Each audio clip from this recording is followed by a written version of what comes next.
Азиза мына жерде отыр. Қайырлы күн. Бүгін бізде кім жылдам рубрикасы, оны жүргізетін мен Тоқтарова Нұрайым. Біздің қатысушыларымыз 7-ші Б сынып оқушысы Байжұманова Азиза және Төленді Айзере.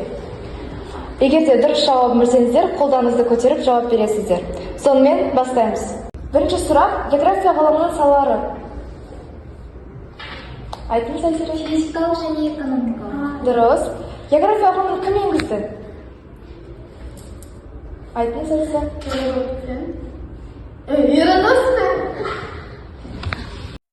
Биік тау қандай?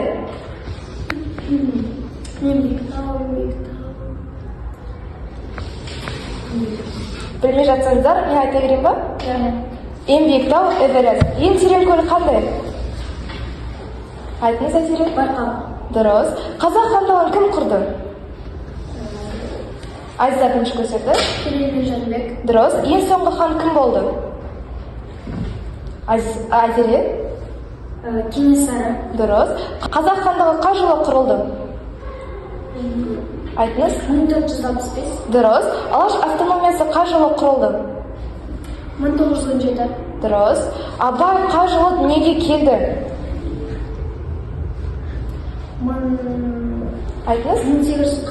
Дұрыс. Сол Абайдың шын аты қалай? Кім? Айтыңыз. Ибрахим. Дұрыс. Сіздерге қатысқандарыңызға рахмет. Көріп тұрғандарыңыздай Айзере көп сұрақтарға дұрыс жауап берді. Сізді жеңісіңізбен құттықтаймыз.